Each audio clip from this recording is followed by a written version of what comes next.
করছি আল্লাহর রাস্তায় একটু বসেন, বিশৃঙ্খলা করবেন না। আমি কারোর নাম নিয়ে কোনো কথা বলিনি। আরে ভাই সামনে এরকম বললে কেমনে কথা হয়?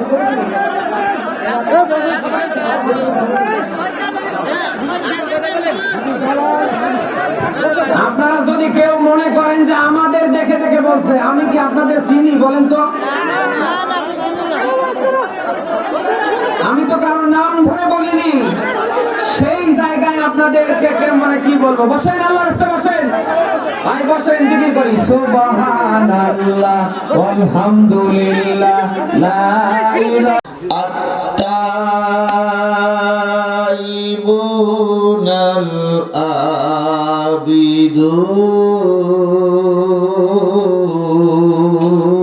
আবিদুন হামিদুনাস সাইহুনার রাকিউন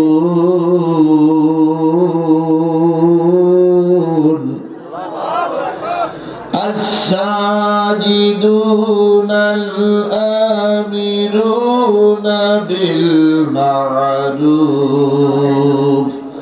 wan nahuna 'anil munkar wal hafizuna li hududillah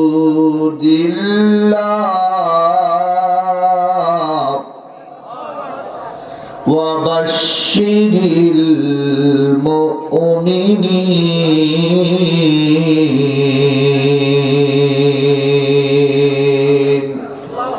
Sadaqallahul mawlanal azim.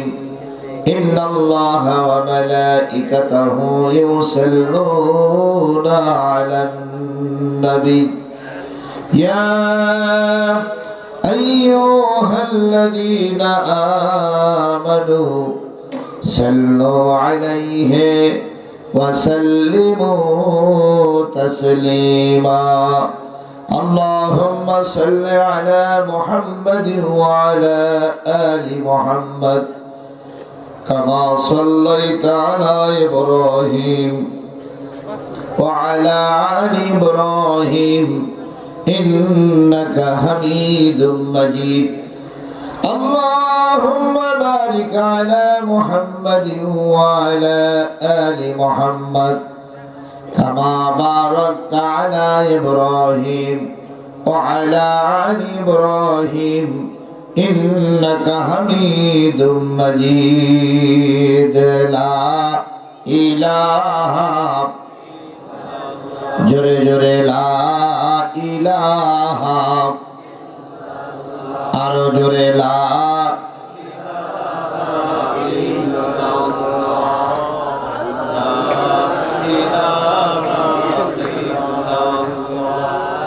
la ilaha illallah Muhammadur Rasulullah.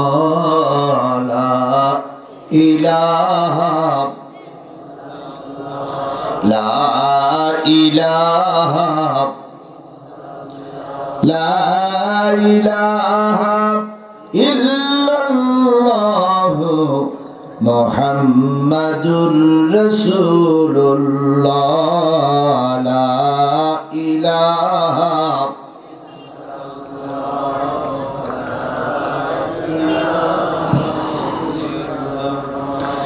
la ilaha illallah Muhammadur Rasulullah. সকলে জবান খুলে একসাথে এক বাক্যে বলছি সাল্লাল্লাহু আলাইহি ওয়াসাল্লাম। আসসালামু আলাইকুম ওয়া রাহমাতুল্লাহি ওয়া বারাকাতুহু। আল্লাহ পাকের দরবারে কোটি কোটি শুকরিয়া, যিনি এই শীতের রজনীতে বিভিন্ন কাজকর্ম ফেলাই রেখে শুধুমাত্র কেবলমাত্র একমাত্র আল্লাহর কোরআনের মহব্বতে আপনাকে আমাকে এই রাত পর্যন্ত এই ময়দানে কবুল করেছেন। আপনাকে আমাকে এখানে আসার তৌফিক কে দিয়েছেন? আরেকটু জোরে বলুন, কে দিয়েছেন? সবাইকে আল্লাহ সব জায়গায় কবুল করে না। কাউকে আল্লাহ যাত্রার গানে কবুল করে, কাউকে আল্লাহ সিনেমা হলে কবুল করে, কাউকে আল্লাহ পুতুল নাচে কবুল করে, কাউকে আল্লাহ বাদামের ময়দানে কবুল করে, আর কাউকে আল্লাহ কোরআনের মাহফিলে কবুল করে।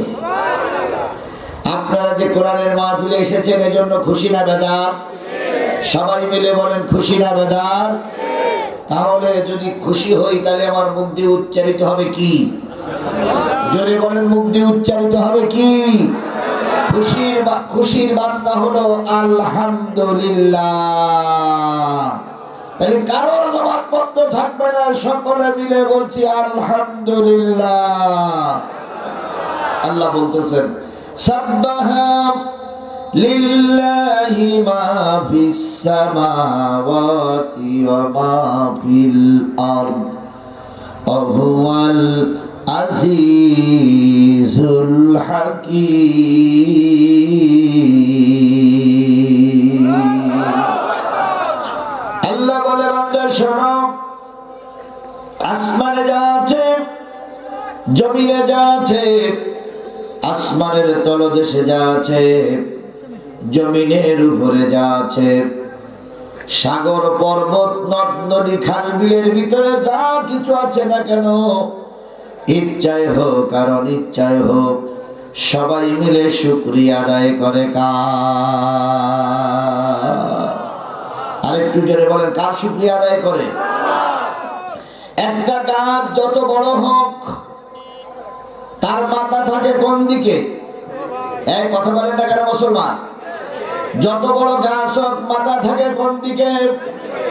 পশু যত বড় শক্তিশালী হোক, যখন সে খাদ্যটা গ্রহণ করে তখন তার মাথা থাকে কোন দিকে? সবাই আল্লাহর শুকরিয়া আদায় করে, কেবলমাত্র শুধুমাত্র এই যে মানুষ, এরা একটু ক্ষমতা পাইলে এই বেমালুম আল্লাহরে ভুলে যায়।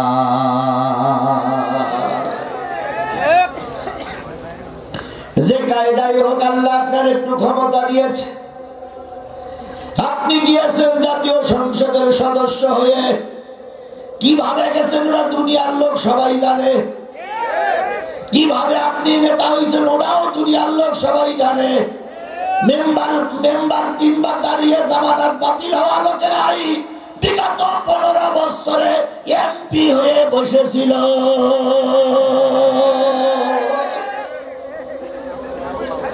মেম্বারই ভোটে পাস করতে পারে না, ওনারা হয়েছেন এমপি। কি কথা বলেন, কথা বলেন, কথা বলেন। পার্শ্ববর্তী থানা কাহানুর এমপির সঙ্গে, আমি নাম বলবো না, ওনার সঙ্গে এক মাহফিল হয়েছিল আমার। উনি বলেছিলেন, হুজুর এই দিনের ভোট রাতে হয়েছে আলহামদুলিল্লাহ। আমি বললাম কেন? হুজুর বিশ্বাস করে যদি প্রকৃত ভোট হইতো আমি বাস করতে পারতাম না। তাই বললাম ভাই আপনার ধন্যবাদ। ধন্যবাদ দেন আর না দেন, আমি বাস করতে পারতাম না। তাই ওনারাও জানে কি কায়দার নেতা, কথা বলেন ঠিক না ঠিক? এখন আপনাকে আল্লাহ ক্ষমতা দিয়েছেন, যে বাবাই হোক ক্ষমতায় দিয়েছেন। জাতীয় সংসদে 20 মিনিট টাইম পেয়েছেন, দাঁড়িয়ে বলতে হতো যে মালিক আমাকে শিবগঞ্জের মাটির থেকে বের করে এনে আজকের এই মহান জাতীয় সংসদে কথা বলার তৌফিক দিয়েছেন, আমি তার নামে শুকরিয়া আদায় করছি আলহামদুলিল্লাহ। এ কথাটা বলা দরকার ছিল না, ছিল না? জোরে বলেন, এই কথাটা বলা দরকার ছিল কিনা? আরো জোরে বলেন, বলা দরকার ছিল কিনা? জামাত বিএনপির আন্দোলনের মুখে একজনেরা পালিয়ে গেছে, জামাত এবং বিএনপিকে স্বীকার করতেই হবে। উচ্চারণ হলো না, জেনে নিও আজকে তুমি অন্যায় ভাবে দিনের ভোট রাতে করে খেলা জাতীয় সংসদে গেছো, জনগণ তোমার ফুলের মালা পরিয়েছে। খুব তাড়াতাড়ি এমন একটা সময় আসবে যে জনগণ তোমাকে জুতোর মালা, ফুলের মালা পরিয়েছে, ওই জনগণই একদিন তোমার গলায় পরাবে জুতোর মালা।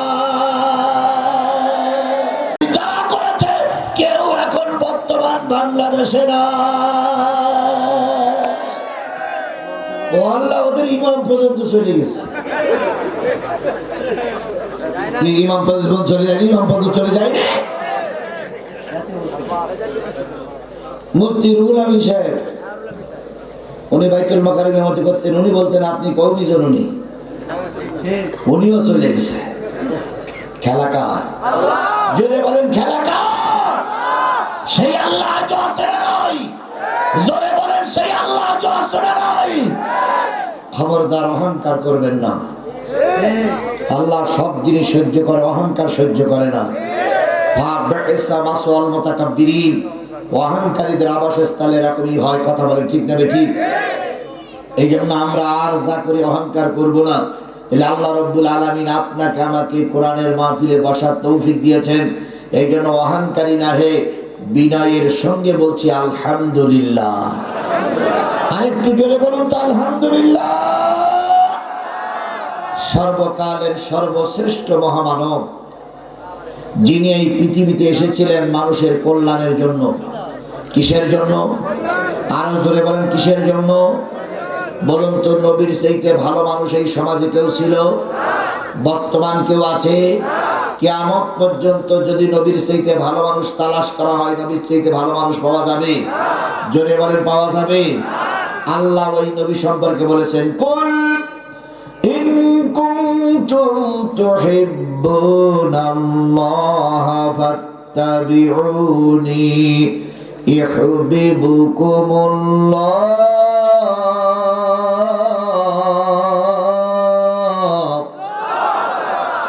ويغفر لكم ذنوبكم والله غفور رحيم।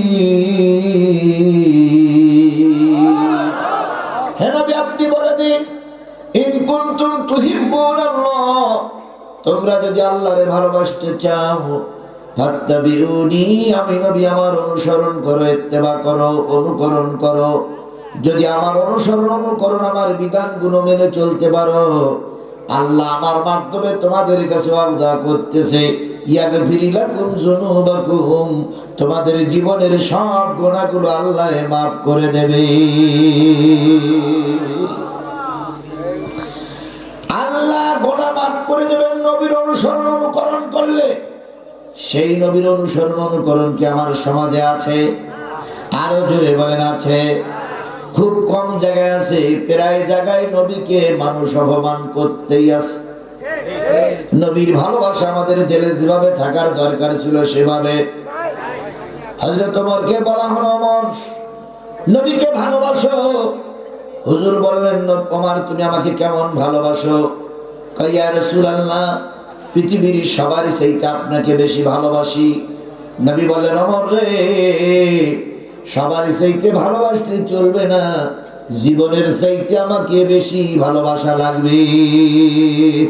লা ইউমিনু আহাদুকুম হাত্তা কুনা হাব্বা ইলাইহি মিন ওয়ালিদিহি ওয়া ওয়ালাদিহি ওয়ান নাসি আজমাইন, ততক্ষণ পর্যন্ত একজন মুমিন হতে পারবে না যতক্ষণ পিতামাতা, ভাই বোন, পাড়া প্রতিবেশী, আত্মীয় স্বজন, নিজের আপনজনের চাইতে আল্লাহ রাসূলকে বেশি ভালোবাসতে না পারবে।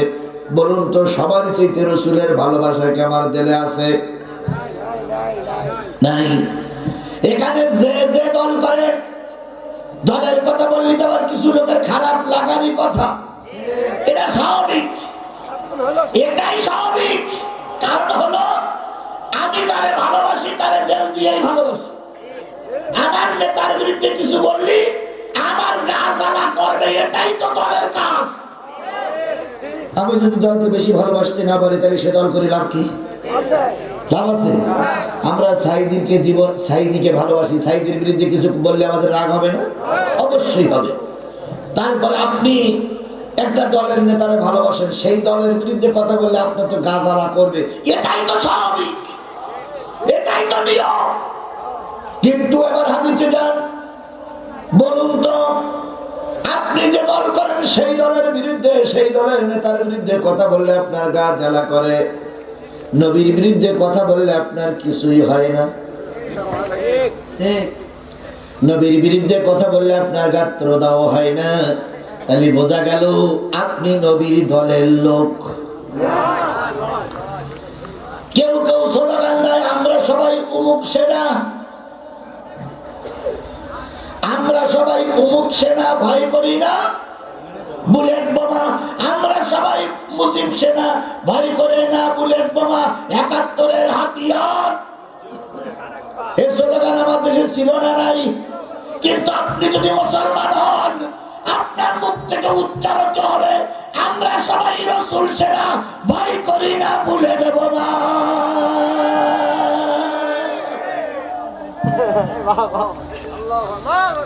একথা তো আপনার আমার মুখ দিয়ে বাহির হওয়া দরকার। কথা বলেন ঠিক না বেঠিক? ওরা বলে ৭১-এর হাতিয়ার, আর আমাদের স্লোগান হচ্ছে বদরের হাতিয়ার।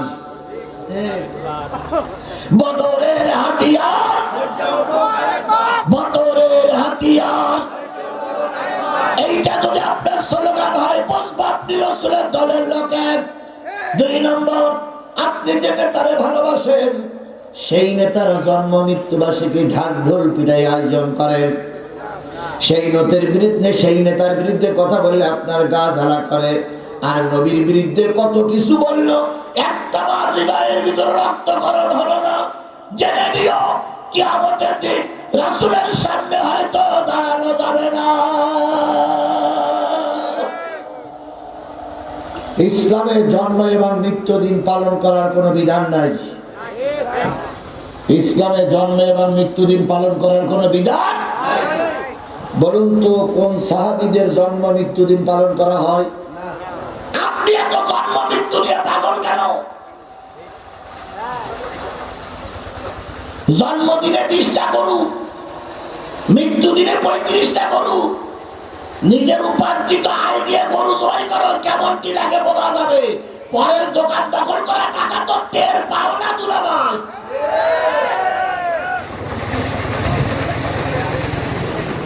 আমার ভাইরা, তাহলে নবীর ভালোবাসা আমার দিলের ভিতরে সবচেয়ে বেশি টাকা লাগবে কিনা? ভালোবাসার মানে কি এই যে হে নবী আপনাকে আমি বেশি ভালোবাসি, আপনাকে আমি বেশি ভালোবাসি, এইটাই কি নবীর ভালোবাসা? আরো জনে বলেন মান আহাব্বা সুন্নতি ফাকাত আহাব্বানি ওয়া মান আহাব্বানি কানা মাইয়া ফিল জান্নাহ। যেই ব্যক্তি আমার সুন্নতের অনুসরণ করে চলবে, সেই ব্যক্তি আমাকে মহব্বত করলো, আর যে আমাকে মহব্বত করলো সে রাসূলের সঙ্গেই জান্নাতে থাকবে। মিসওয়াক করা সুন্নাত, টুপি পরা সুন্নাত, কিন্তু একটা জিনিস মনে রাখবেন, এই কাপড়ের টুপি পরা যেমন সুন্নাত, প্রয়োজনে লোহার টুপি পরাটাও সুন্নাত। সুন্নত সুন্নত করে পাগল হন।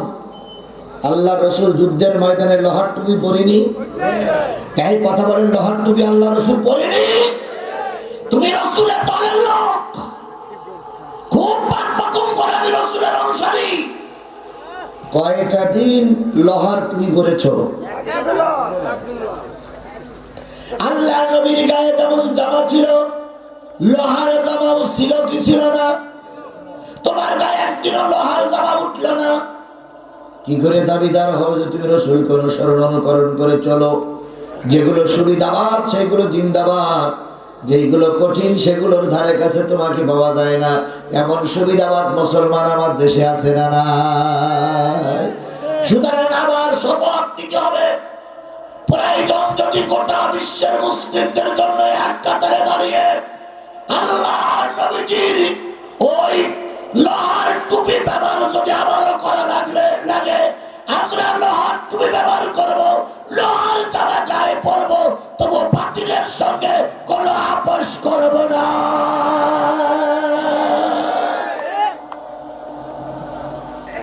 সুতরাং নবীর ভালোবাসা আমার দিলের ভিতরে বেশি থাকা লাগবে। কথা বলেন ঠিক না বেঠিক? সেই নবীকে ভালোবেসে সেই নবীর নামে দুরূদ আর সালাম দিয়ে শুরু করছি। কারোর জবান বন্ধ থাকবে না, সবাই মিলে বলছি সাল্লাল্লাহু আলাইহি ওয়াসাল্লাম। বন্ধুগণ, এলাকার মানুষ খুব চালাক। যদি বলেন কেন? অন্যান্য জায়গায় দেওয়া হয় ওয়াজ মাহফিল, কোন জায়গায় যায় তাফসীরুল কোরআন মাহফিল, কোন জায়গায় যায় সিরাত মাহফিল, আর কর্তৃপক্ষ দিয়েছে ইসলামী জালসা। ইসলামী জালসা মানে কি? ইসলাম মানে ইসলাম, আর জালসা মানে বসা, বৈঠক হয়। তাই ইসলামের বৈঠক, তার মানে যে জলসায়, যে বৈঠকে, যে সমাবেশে ইসলামের কথাবার্তা বলা হয় সেটার নাম কি? তাহলে আপনারা এখানে বসেছেন কি শোনার জন্য? ইসলামের কথাবার্তা শোনার জন্য। যদি দিতেন তাফসীরুল কোরআন মাহফিল, তাহলে বলতাম তাফসীর শোনার জন্য বসেছেন। কিন্তু আপনারাই দেশের ইসলামী জালসা, এখানে ইসলামের কথাবার্তা হবে। ইসলামের কথাবার্তা বলতে গেলে কোরআন বাদ দিয়ে কি ইসলামের জলসা হয়? আরো জোরে বলেন। আল্লাহ রাসূল বলেছেন আদ-দীনু নাসিহাতুন সালাসা কুল্লু লিমান ক্বালা লিল্লাহ ওয়া লিরাসূলিহি ওয়া লিকিতাবিহি ওয়া লিআইম্মাল মুসলিমিনা ওয়া আম্মাতিহিম। ভালো করে খেয়াল করবেন, এখানে কিন্তু আমাকে ডেকে আনা হয়েছে কি বলার জন্য? কোরআন বলার জন্য। কি বলার জন্য ডেকে আনা হয়েছে? আহলে হাদিসের ভাইরা তারা ওইভাবেই থাক, হানাফি জামাতের ভাইরা ওইভাবেই থাক, আমলিগির যারা আছে তারা মুখ বন্ধ করেই থাক, বিএনপির যারা আছে তারা চুপচাপ বসেই থাক, জামাত ইসলামের যারা আছে তারা চুপচাপ বসে বসে শোনো। আমি কোন দলের দালালি করার জন্য আসি নাই। কাউকে জান্নাতে ঢুকাইয়ে দেব আর কাউকে জাহান্নামে ঢুকানোর জন্য আমি আজিজুল ইসলাম জিহাদি আসি নাই। আমি এসেছি কোরআন বলার জন্য। কোরআন বললে যদি বাংলাদেশ জামাত ইসলাম জাহান্নামে যায়, আমার ঠেকানোর কোনো রাস্তা না।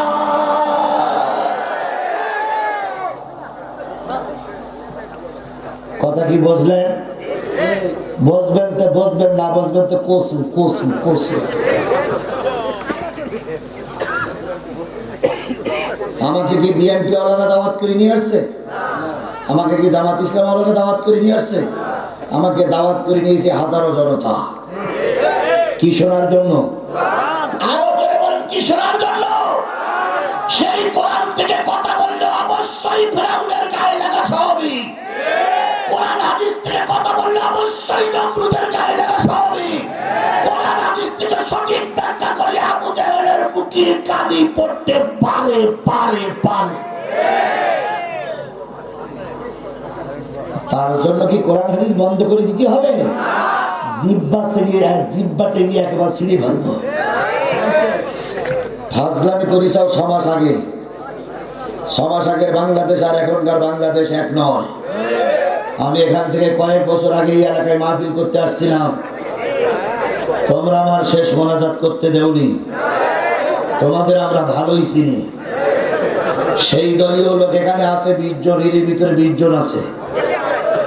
তাই আছে 20 জন, দরকার নেই। আমি সব কোণারে দেখতেছি। দেখাই দেব, দেখাই দেব, দেখাই দেব। দিতে পারতাম, কিন্তু দিচ্ছি না। শুধু একটা আশঙ্কা, সেটা হলো আমি দেখাই দিলি সবাই যদি তারে মারে আর ও যদি মারা যায়, তাহলে কেসটা আমার নামেই হবে ভাই। এই জন্য আজকে আর দিঘাই দিতে পারলাম না। তার মানে এই না যে তোমাদের আমরা চিনি নাই, ভালোই চিনি, ভালোই চিনি, ভালোই চিনি। সেদিন এই কোরআনের মাহফিল যারা বন্ধ করেছিল, তোমরা আমাদের কোরআনের মাহফিল বন্ধ করেছিলে, আর আজকে আল্লাহ পাক গোটা দেশের মাটিতে তোমাদের থাকা বন্ধ করে দিয়েছে। আমরা আল্লামা সাইদির জানাজা পড়তে চেয়েছিলাম, তোমরা জানাজা পড়তে দেওনি। আল্লাহ বললে আল্লামা সাইদির জানাজা তোরা পড়তে দিলি না, বাংলাদেশের 3.5 জায়গা তোদের কবর দেওয়ার জন্য থাকবে না।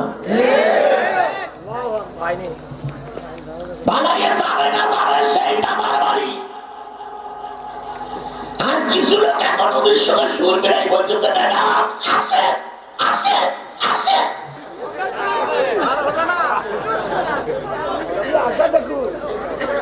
আপা গেছে দুলাভাইয়ের কাছে। কি বলেন বলেন? আপা গেছে, আপা গেছে দুলাভাইয়ের কাছে।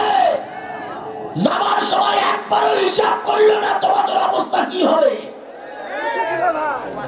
হিসেব করেছে একবারও? বেগম খালেদা জিয়ার নামে মিথ্যা মামলা হলো, বেগম খালেদা জিয়ার নামে মামলা হলো, বেগম খালেদা জিয়া পালাইয়ে যায়নি। এই জন্য তাকে বলা হয় আপসহীন নেত্রী। কথা বলেন, কথা বলেন, কথা বলেন। এরশাদ সাহেবের নামে মামলা হয়েছিল, এরশাদ পালিয়ে যায়নি। বাংলাদেশ জামাত ইসলামের শীর্ষস্থানীয় নেতাদের ফাঁসির কাস্টে ঝুলানো হলো, শিবিরের নেতাদেরকে মারা হলো। জামাত এবং শিবির ময়দান থেকে একটা সেকেন্ডের জন্য পালায়নি, 1 ঘন্টার জন্য ময়দান ছেড়ে দেয়নি। আর ওনারা প্রায় বলতেন আমরা মুক্তিযুদ্ধের পক্ষের লোক, আমরা পালাই না, আমরা পালানো জাত নই। অথচ বাচ্চাদের, ছোট ছোট বাচ্চাদের এক ধাক্কায় যেখানকার মাল সেখানে গেছে, যেখানকার মাল ওই জায়গারই মাল ওই জায়গায় গেছে। কথা বলেন ঠিক না ঠিক? প্রায় জাতীয় সংসদে দাঁড়িয়ে বলতেন যে বেগম খালেদা জিয়া এবং ইউনূস সাহেবকে পদ্মা সেতুতে কি করতে হবে? তস্করি ফেলাই দিতে হবে। আজকে ম্যাডাম তাকিয়ে দেখো, বেগম খালেদা জিয়া চিকিৎসার জন্য লন্ডনে গেছে, বিমান পাঠাইছে কোন দেশ? কাতারের বিমানে তিনি বিদেশে সফর করে বেড়াচ্ছে। কথা বলেন ঠিক না ঠিক? যে ইউনূস সাহেবকে তুষ করে ফেলে দিতে চাইছিলে, সেই ইউনূস এখন বাংলাদেশের সবচেয়ে বড় চেয়ারে বসে আছে। আর তোমরা অহংকার করেছিলে, একবার আন্ডা বাচ্চা বাচ্চা সব পালাই যেতে বাধ্য হয়েছে। এখন বলতেছে আমরা আবার ফিরে আসবো। আসো, আসো, দেখি তোমরা কোন মায়ের দুধ খেয়েছ আর আমরা কোন মায়ের দুধ খেয়েছি। আসো, আমরা তো সেদিন খেলা করতে চেয়েছিলাম। কথা বলেন ঠিক না ঠিক? আমাদের খেলা করতে দেওয়া হয়নি। আজকে আমরা তোমাদের ডাকতেছি, আসো, খেলা হবে। দেখি তুমি কোন মায়ের দুধ খেয়েছ আর আমি কোন মায়ের দুধ খেয়েছি। সেদিন আমরাও খেলতে চেয়েছিলাম, পুলিশের কারণে খেলতে পারিনি। আল্লাহর কসম, আল্লাহর কসম, না আল্লাহর কসম, সেই দিন যদি আপনাদের এখানে মাহফিলে পুলিশ না আসতো, পুলিশ না আসতো, কোন আওয়ামী লীগ, ফুটবলীগ, যুবলীগ, পাইকারা লীগ, পেশাব লীগ, মরা লীগ, বাসা লীগ, কাউকে আমরা গুনতাম না। শুধু পুলিশ না আসলে। কথা বলেন, কথা বলেন, কথা বলেন। কারে ভয় দেখাও? খোদ ইন্ডিয়া এখন বাংলাদেশের ভয় পায়, খোদ ইন্ডিয়া এখন বাংলাদেশের ভয় পায়। চাঁপাইনবাবগঞ্জের সীমান্তে কাঁটাতারের বেড়া দেওয়ার জন্য আমাদের দেশের বিজেপি দাঁড়াইছে, বিজেপির সঙ্গে এক বুড়োও দাঁড়াইছে। বুড়োর হাতে কি বলেন তো? হাসা বলেন, কেউ কাস্তে বলে। কাস্তে নিয়ে মাল কাঁচা মারা, বোঝেন? এই তলার দিকার এদিকার কাপড় তলার দিক গিরে দেওয়া, এইটারে বলে কি? নেমটি কাঁচা নাকি? নেমটি কাঁচা বলে, আর মাল কাঁচা বলে, আর যে কাঁচাই বলে। পিছন দিক দিয়ে মাল কাঁচা মেরে দাঁড়িয়ে আছে, অপেক্ষায় ওরা আসতেই হয়। সেদিন যখন আমার ছাত্ররা রাজপথে ছিল, আগের প্রধানমন্ত্রী পুলিশের আইজির কাছে ফোন করতেছে, কি খবর? কয় স্যার, ম্যাডাম, ক্ষমতা তো ছেড়ে দিতে হয় বলে মনে হচ্ছে। কয় কেন? কয় কোনোটাই কাজ হচ্ছে না। ম্যাডাম বলতেছে গুলি আর নেই, গোডাউনে হাঁটতে। পুলিশ বলতেছে ম্যাডাম, গুলি দিয়ে করবো কি? একটা মারলি 4টে দাঁড়ায়। একজন মারা গেলে 4জন শূন্যস্থান পূরণ করে। শেষ পর্যন্ত সেনাবাহিনীর প্রধান যেই বলতেছে ম্যাডাম, আর মনে হয় আপনার রক্ষা করা গেল না। ম্যাডাম বলতে গুলি ছাড়া, কয় গুলি আর চলতেছে না। সেদিন একটা মল্লিক কয়টা দাঁড়িয়েছিল? গত সপ্তাহ আগে ভারতের রাষ্ট্রদূতকে ডেকে ইউনূস বলেছে, শোনো, বাংলাদেশের মানুষ মরতে জানে কিন্তু কারোর কাছে মাথা নত করতে জানে না। আমাদের দেশের সন্তানেরা একটা বললে চারটে দাঁড়ায়, আর ভারত তোমার সঙ্গে যদি যুদ্ধ লাগে একটা বললে 40টা দাঁড়াবে, 40টা দাঁড়াবে, 40টা দাঁড়াবে। সুতরাং আমরা কারোর কাছে মাথা নত করা জাতি নই। ওপাশে আমাদের আছে প্রিয় ভাই পাকিস্তান, আর এক পাশে আছে আফগানিস্তান, ভারতের ভিতরে আছে কাশ্মীর, আর আমরা আছি 18 কোটি মুসলমান। সব যদি একবার নারায় তাকবীর দিয়ে ভারত মুখে লম্বাস করি, মুদির বাচ্চা মুদি ধুতির গিরে দেওয়ার সময় পাবা না।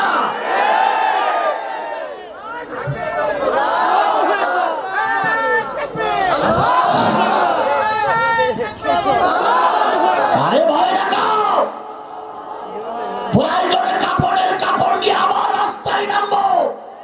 20টা মামলা খেয়েছি, আরো 20টা মামলা খাবো, রাজপথে জীবন দেব, তবু ওই শুকর খাওয়া জাতির কাছে মাথা নত করবো না, করবো না, করবো না। কারা কারা রাজি আছে? 2 হাত উঁচু করে আল্লাহকে দেখা।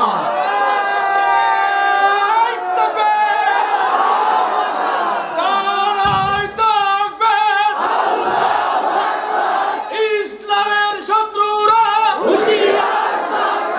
হুঁশিয়ার সাবধান। আল্লাহ আমাদের সবাইকে কবুল করুক, সকলে মিলে বলুন আমিন। আরো জোরে আমিন, আরো জোরে। তাহলে আমি যে জিনিসটা বলতেছিলাম, আদ-দীনু নাসিহাতুন সালাসা। আল্লাহ রাসূল বলেন, ইসলামী জালসা যখন তোমরা করবা বক্তারা, ইসলামী জালসায় যখন বক্তৃতা করবা বক্তারা, তখন তোমাদের বক্তাদের ভিতরে 5টা জিনিস থাকা লাগবে। কয়টা জিনিস? আরো জোরে। তাহলে আমরা এখানে আলোচনা করছি ইসলামী জলসায়, কথা বলেন। এই ইসলামী জলসায় কয়টা জিনিস থাকা লাগবে? সাহাবীরা বলেন, ইয়া রাসূলুল্লাহ, সেই 5টা জিনিস কি? নবী বললেন, ক্বালা লিল্লাহ। যখন এই ইসলামী জলসা, ওয়াজ মাহফিল, কোরআন হাদিসের মাহফিল আলোচনা করবা, তখন সর্বপ্রথম তোমার মুখ দিয়ে উচ্চারিত হবে আল্লাহর প্রশংসা। যেই মাহফিলে আল্লাহর প্রশংসা হয় না, ওইটা ইসলামী জলসা নয়। নবী বললেন, 2 নম্বর আলোচনা করবা, রাসূলের নামে দুরূদ পড়বা। যদি কোনো মাহফিলে রাসূলের নামে দুরূদ দিয়ে শুরু না করা যায়, ওইটাই ইসলামী জলসা হতে পারে না। 3 নম্বর আলোচনা হবে কিসের থেকে? যারা বলেন কিসের থেকে? ইসলামী জলসায় অবশ্যই কোরআন থেকে আলোচনা করা লাগবে। 4 নম্বর, আইম্মাল মুসলিমিনা আম্মাতিহিম, সাধারণ মুসলমানের উপকার হয় এমন কিছু কথা বলা লাগবে। আর মুসলিম নেতৃত্ব যারা দেয়, নেতাদের কথা আলোচনা হওয়া লাগবে। ইসলামী জলসায় কয়টা বিষয় আলোচনা হবে? প্রথম কার নামে? আল্লাহর নামে কি করা লাগবে? আমরা কি প্রশংসা করেছি না করিনি? 2 নম্বরে রাসূলের নামে দুরূদ পড়া লাগবে, আমরা কি দুরূদ পড়েছি না পড়িনি? 3 নম্বরে কিসের থেকে আলোচনা করা লাগবে? আল্লাহর কোরআন থেকে আলোচনা করা লাগবে। পৃথিবীর সবচেয়ে নির্ভুল নির্ভেজাল কিতাব হলো কোরআন। সেই কোরআনের সূরা তাওবার 112 নম্বর আয়াত আমি আপনাদের সামনে তেলাওয়াত করেছি। এখন 3 নম্বর পয়েন্টে আলোচনা চলবে। 4 নম্বর, আপনাদের কিছু উপকার হয়, এখানে আওয়ামী লীগ হোক আর বিএনপি হোক, যে গ্রুপের লোক হোক, সাধারণ মানুষের কিছু উপকার আসে, এমন কিছু কথা কোরআন হাদিস দিয়ে বক্তার মুখ থেকে আসা লাগবে। কয় নম্বর? 4 নম্বর। 5 নম্বর, নেতৃত্বের কথা আসা লাগবে। এই 5টা জিনিসের সমন্বয়ে যদি ইসলামী জলসা হয়, আমি 2টা পয়েন্টের আলোচনা করে 3 নম্বর পয়েন্ট সূরা তাওবার 112 নম্বর আয়াতের আলোচনা করব। আমার সঙ্গে আপনারা কি থাকতে রাজি আছেন? ইসলামী জলসায় যদি না থাকে, তাহলে ইসলামী জলসায় দেওয়ার দরকার ছিল না। তাহলে ইসলামী জলসার হক হচ্ছে কোরআন থেকে আলোচনা করা লাগবে। আপনারা কি থাকতে রাজি আছেন? কারা কারা রাজি আছেন একটু আবার হাত উঁচু করে দেখান। দেখেন তো কারা কারা হাত উঁচু করেনি, দেখেন দেখেন দেখেন দেখেন দেখেন দেখেন, তালি মনে করতে ওই দলের লোক, ওই দল ওই দল ওই দল ওই দলের পিছনের ভিতরে ও একজন হাত নামান। আচ্ছা এবার আমরা একটা কন্ট্যাক্ট করি নাই, সেটা হলো কয়টা পর্যন্ত থাকবো? কয়টা? এই কথা বলে আরো জোরে, জোরে হলো না ফজর? হায় হায়, সারা রাত আসল পদ্মা মরে মরুক। বসে এই মুরব্বী উঠলেন কেন? এক নম্বর, মুরব্বীর কথা বললে আবার সে পীর সাহেবের কথা মনে আসতো। মুরব্বী মুরব্বী নতুন নতুন। আচ্ছা জাগো দিকে না যাই, শুধু আমি বলি আপনাদের শুনে, আমি সারা রাত ওয়াজ করার বক্তা আমি নই। আমি আপনাদের সামনে আর 40টা মিনিট কথা বলবো। এই 40টা মিনিট পায়খানা লাগুক, পেশাব লাগুক,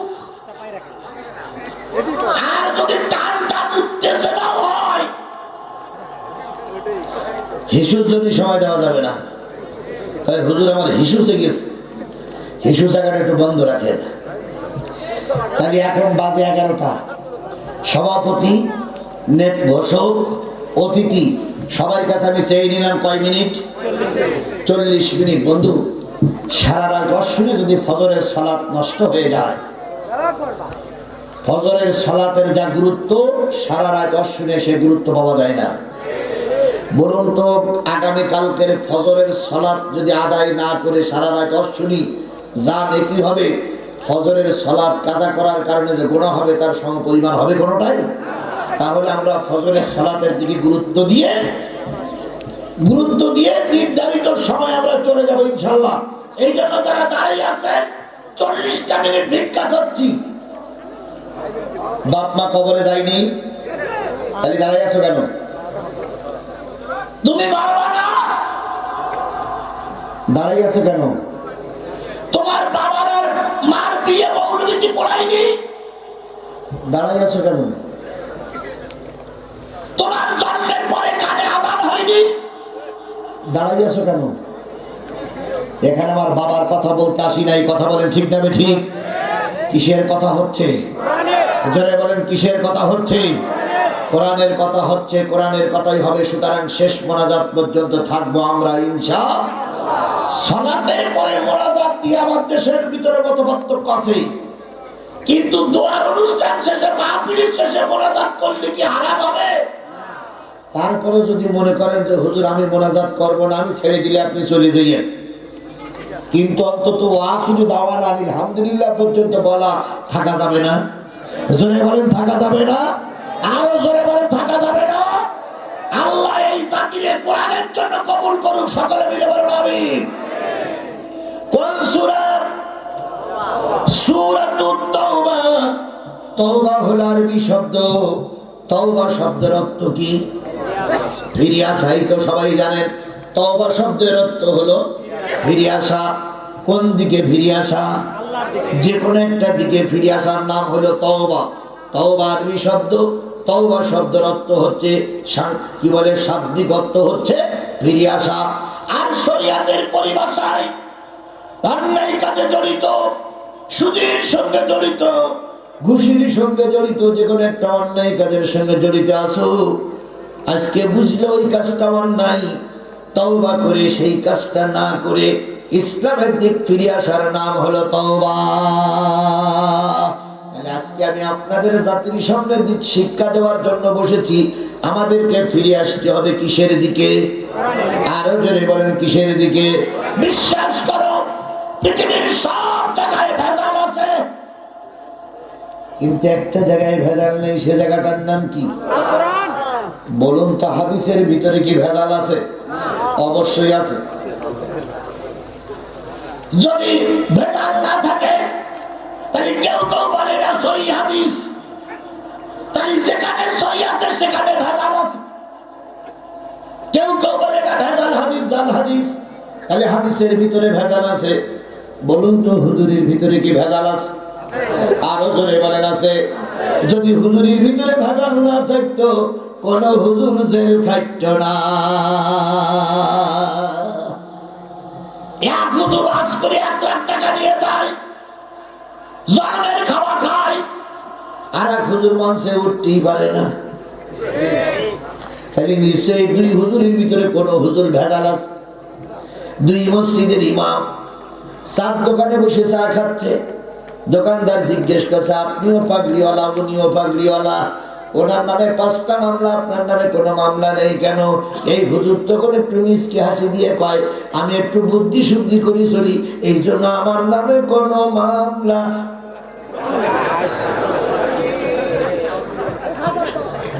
এরকম ভেজাল মার্কা হুজুর আমার সমাজে আছে না নাই?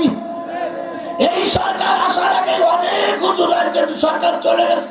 এই সরকার আসার আগে অনেক হুজুরের টেবিল সাপটাই কথা বলতো। এক মসজিদ 20 বছর মসজিদে মসজিদি করে। হুজুরকে একদিন বলতেছে, হুজুর আপনি তো আগে বেশ গরম গরম কথা বলতেন, এখন আর বলেন না কেন?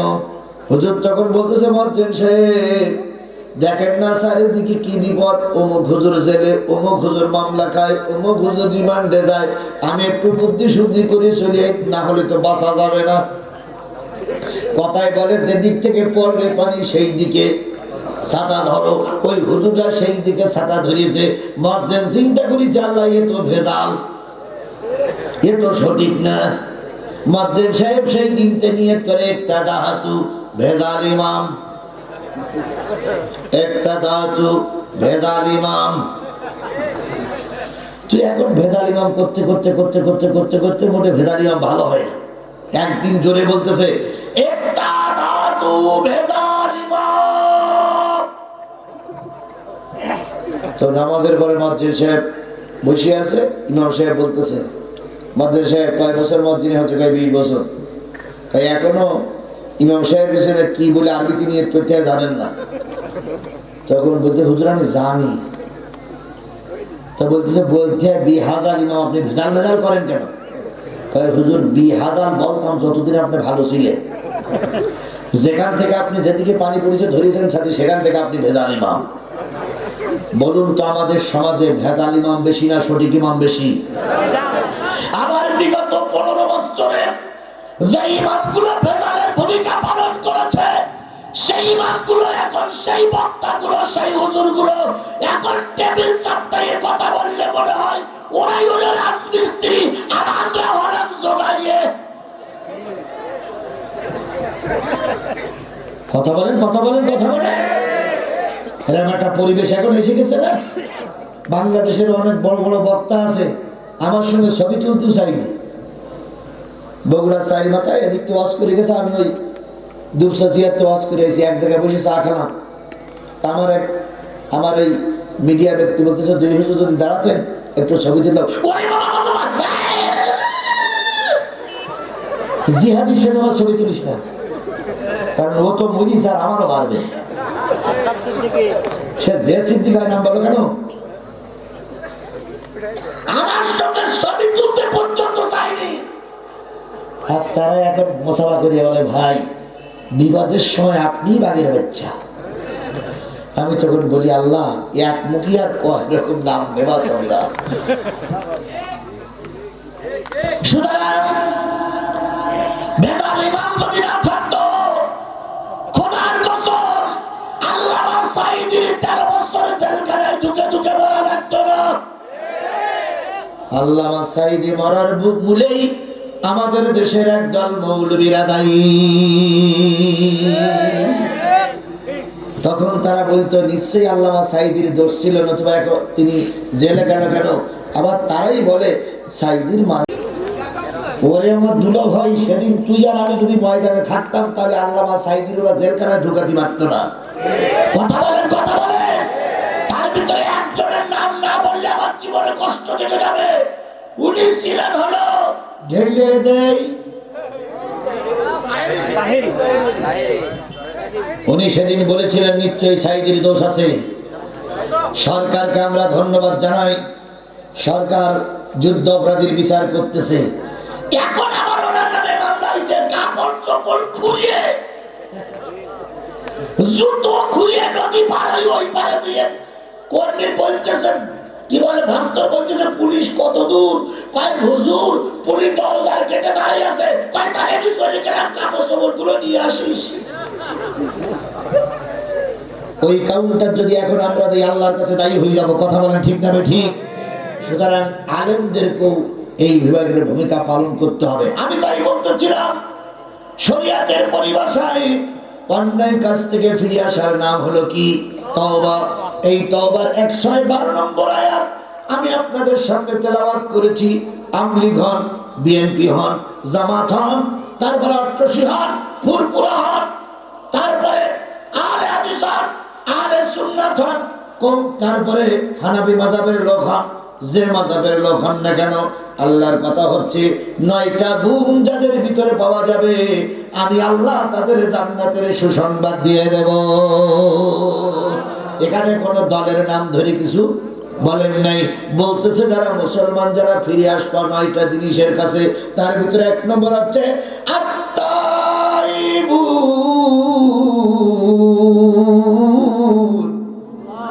যারা অন্যায় কাজ করার সাথে সাথে তওবা করে ফিরে আসে।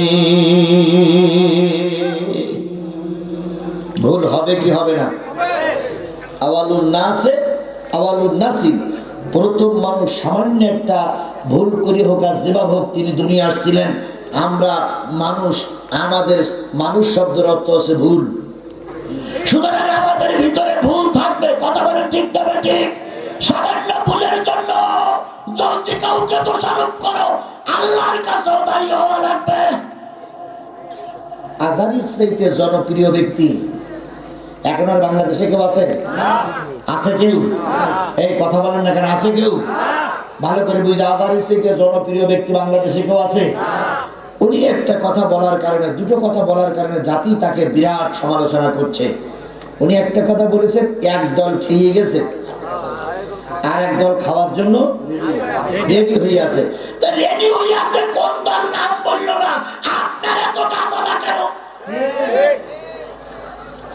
তাহলে কি সেই দল আপনি? আপনি সে দল হন, এটা আমরা কখনো চাই না। তারেক জিয়া লন্ডন থেকে হুকুম করতেছে যদি বাংলাদেশ জাতীয়তাবাদী দল বিএনপির ভিতরে কোনো চাঁদাবাজি পাওয়া যায়, যদি কোন পুকুর দখলকারী পাওয়া যায়, যদি কোন দোকান দখলকারী পাওয়া যায়, আগে ধরে পিটাও, তারপরে হাজতে দাও। তাহলে তারেক জিয়া কি চাঁদাবাজির পক্ষে না বিপক্ষে? জোরে বলেন, পক্ষে না বিপক্ষে? আমরা তারেক জিয়ার স্যালুট জানাই। বাংলাদেশ জামাত ইসলামের আমির স্পষ্ট করে বলে দিয়েছে চাঁদাবাজি তারাইছি, চাঁদা গ্রহণ করার জন্য নয়। বাংলাদেশে কেউ চাঁদাবাজি করলে তাকে ছাড় দেওয়া হবে না, সে যে দলেরই হোক। তাহলে বাংলাদেশ জামাত ইসলাম কি চাঁদাবাজির পক্ষে না বিপক্ষে? তাহলে বিএনপি চাঁদাবাজির বিপক্ষে, জামাত ইসলাম চাঁদাবাজির বিপক্ষে, তাহলে চাঁদাবাজিটা করছে কারা?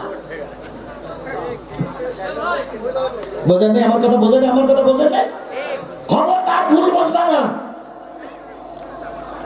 বাংলাদেশের যতগুলো বক্তা বিএনপির সাপোর্টে কথা বলে, সবচেয়ে বেশি আমি বিএনপির সাপোর্টে কথা বলি, কারণ বিএনপির লোক মামলা খেয়েছে, আমরাও মামলা খেয়েছি। বিএনপি আমাদের প্রতিদ্বন্দ্বী নয়, কিন্তু আমার বক্তব্য হলো তোমরাও বলতেছে চাঁদাবাজিদের আশ্রয় নেই, আমরাও বলতেছি চাঁদাবাজিদের আশ্রয় নেই, তাহলে চাঁদাবাজি করতেছে কোন দলের লোক? সেইটা আমাদের খুঁজে বের করতে হবে যদি তুমি আর আমি দেশপ্রেমিক হই। কথা বলেন, কথা বলে কারা করতেছে? যদি আমি এখন জানতে চাই, কিছু লোকের কলজে পুড়িয়ে ছাড়িয়ে, কথায় বলে চোরের মন পুলিশ পুলিশ। আমরা চাঁদাবাজির কথা বললি তোমাদের গাজালা করে কেন?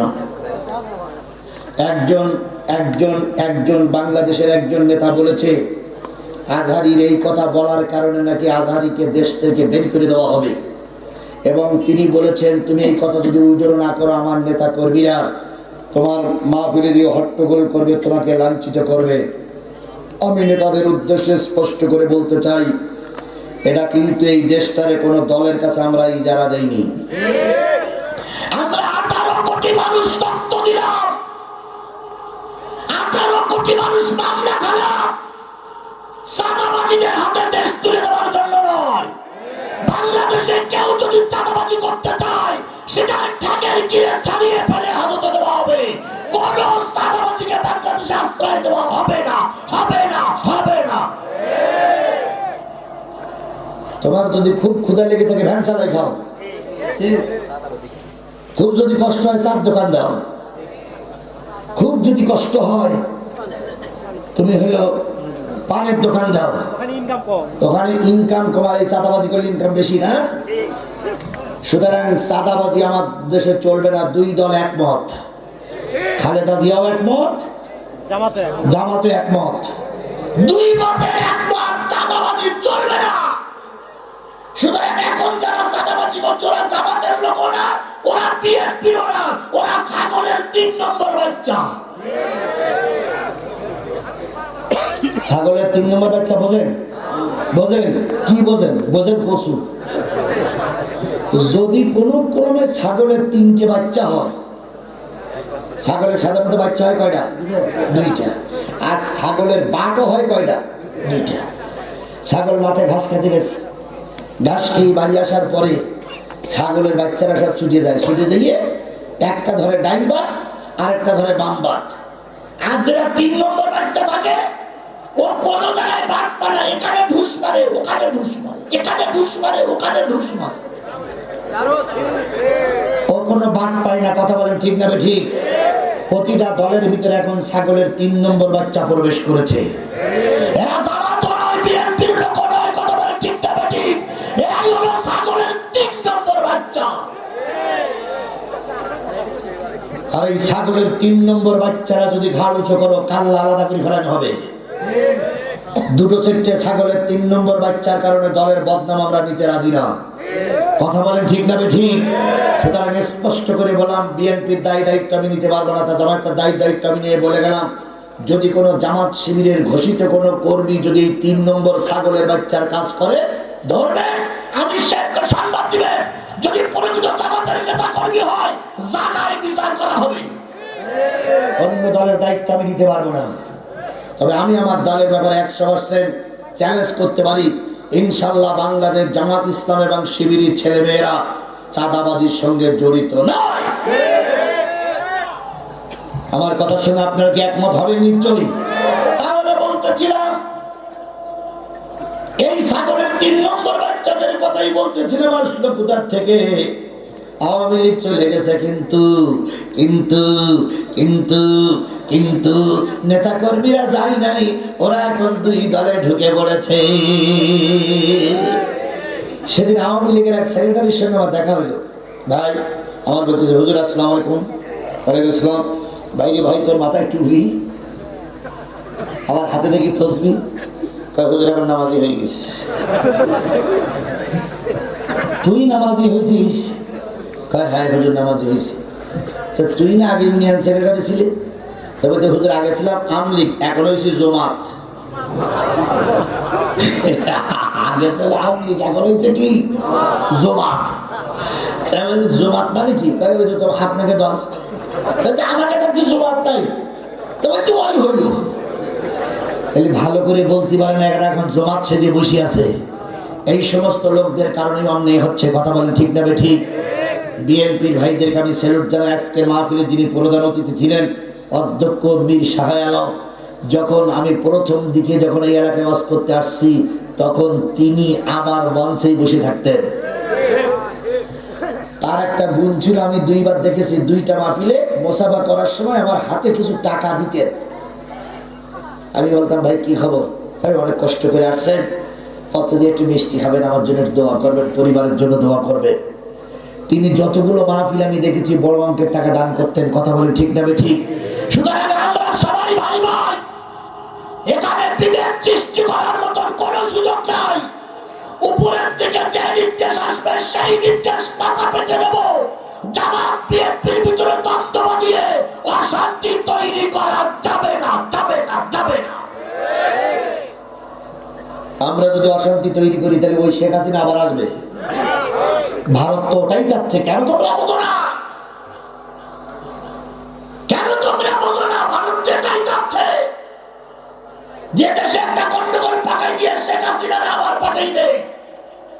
সুতরাং আমাদের ভিতরে গন্ডগোল হওয়া মানে শেখ হাসিনার আসার পথ পরিষ্কার করা।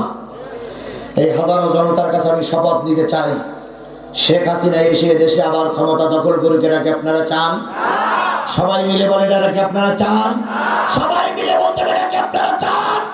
তাহলে যদি না চান আজকে শপথ নিতে হবে, প্রয়োজনে আবারও রক্ত দেব, প্রয়োজনে আবারও 5 আগস্টের কথা বলবো, কাজ করব, তবুও শেখ হাসিনার মতো স্বৈরাচারীকে বাংলাদেশে আর ঢুকতে দেওয়া হবে না, হবে না, হবে না। আপনারা এখন বলতেছেন আজারিরে আপনারা দেশ থেকে বের করে দেবেন। এটা কোনো জনগণ বা জনদরদি দেশ দরদি লোকের কথা নয়। আজারি কে বলতেছে উনি আজারি না ভাজারি? হায় রে আল্লাহ, আজারি না মাজারি এ কথা বলা কি ঠিক? জোরে বলেন ঠিক? আমি যদি খালেদা জিয়ার সম্পর্কে বাজে মন্তব্য করি, বিএনপি ওয়ালাদের মনে ব্যথা লাগবে না? তাই যদি হয় আমরা আজারিকে ভালোবাসি, আপনি আজারি সম্পর্কে বাজে কথা বললে জনগণ আপনারও ছেড়ে দেবে না। আপনি আজারিকে দেশ থেকে বের করে দেবেন আর আমরা আঙুল চষবো? আমরা আঙুল চষবো? আমরা ভারত থেকে বড় পাসপোর্ট করে আসিনি, আমরা মায়ানমার থেকে আসিনি, আমরা আসমান থেকে নাজির হইনি, জমিন থেকে ফুলে উঠিনি। কথা বলে ঠিক না ঠিক? এক আল্লাহর সাইদের বিরোধিতা করে শেখ হাসিনার কপাল পুড়েছে, আবার আজারির বিরোধিতা করে দয়া করে আপনারা আপনাদের কপাল পোড়াবেন না। আলেমদের বিরোধিতা করে কেউ কোনোদিন টিকে থাকতে পারেনি। আমাদেরকে বলা হচ্ছে ধর্ম ব্যবসায়ী। আমরা ধর্মের কথা 12 মাসই বলি, আর ধর্ম ব্যবসায়ী তারা যারা মাঝে মাঝে টুপি মাথায় দেয়, টুপি মাথায় দিয়ে মন চুরি করে সালেম আলাইকুম টুপি একখান মাথায় দেয়, এরাই হলো ধর্ম ব্যবসায়ী। আমরা ধর্ম ব্যবসায়ী নয়। আমাদেরকে যারা ধর্ম ব্যবসায়ী করে পাকিস্তানের রাজাকার বানাচ্ছ, নিশ্চয় নিঃসন্দেহ তোমরা ভারতের রাজাকার। বুঝলেতে বুঝলে, না বুঝলেতে কসু। আল্লাহ রাব্বুল আলামিন বললেন ফিরে এসো। যদি কোনো ব্যক্তি পাহাড় সম পরিমাণ গুনাহ করে, ওই লোকটা যদি তওবা করে ফিরে আসে, জীবনের সব গুনাহ কি হয়ে যায়? আরো জোরে বলেন কি হয়ে যায়? হযরত মুসা আলাইহিস সালাম আল্লাহর কাছে বললেন, আল্লাহ আমি একটা জাহান্নামী মানুষ দেখতে চাই। কি 40 মিনিট হয়ে গেছে নাকি? তাহলে 3-4টে লোক উঠলো কেন? এরা হাত তুলেনি, এরা হাত তুলেনি, এরা খোঁজ খবর নেয়, দেখে তো কোন দলের লোকেরা। ও ভাই অল্প সময় বসি ভাই, এই 4টে লোক উঠে গেছে এই মাহফিলে, এত হাজার হাজার লোক, 4টে লোক চলে গেলে আমার মাহফিলের কোনো ক্ষতি হবে? কিন্তু 4টে লোক যাবে কেন? আমি তো বিএনপির বিরোধী নই, তাহলে বিএনপির লোক যাবে কেন? আমি তো জামাত ইসলামের বিরোধী নই, তাহলে জামাতের লোক যাবে কেন? আমি একটা দলের বিরোধী, সেটা হলে আওয়ামী লীগ।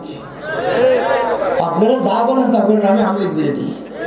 আপনারা ভালো বললো সুবহানাল্লাহ, না বললো সুবহানাল্লাহ। আমি কখনো আওয়ামী লীগের পক্ষে ছিলাম না, এখনো নেই। আল্লাহ যেন মরার আগ পর্যন্ত আমাদের আওয়ামী লীগের পক্ষে সাপোর্ট না করায়। আমি জীবনও আওয়ামী লীগ করিনি, আওয়ামী লীগ আমি পছন্দ করি না। আমি 6 বোতামের গ্রুপ নেই, আমি 5 বোতামের গ্রুপ। বলুন তো মুজিবার কোট যারা গায়ে দেয় তাদের কয়টা বোতাম? 6টা। আর যারা হুজুর কোট গায়ে দেয় তাদের 5টা। আমরা কি 6 বোতামের পক্ষে না 5 বোতামের পক্ষে? যারা বলেন 6 বোতামের পক্ষে না 5 বোতামের পক্ষে? আমরা 6 বোতামের পক্ষে নয়, আমরা 5 বোতামের পক্ষে। জামানের পয়গম্বর মুসা আলাইহিস সালাম বললেন, আল্লাহ আমাকে একটি জাহান্নামী লোক দেখাও। আল্লাহ বললেন, মুসা রে 3 রাস্তার মুখে যে দাঁড়ায় থাক, একটা জাহান্নামী লোক আসবে, জাহান্নামী লোক আসবে, জাহান্নামী লোক আসবে। মুসা আলাইহিস সালাম দাঁড়িয়ে থাকলেন। হঠাৎ করে দেখলেন আল্লাহর একজন বান্দা একটা বাচ্চা কাঁধে করে নিয়ে পূর্ব দিক থেকে পশ্চিম দিক যাচ্ছে।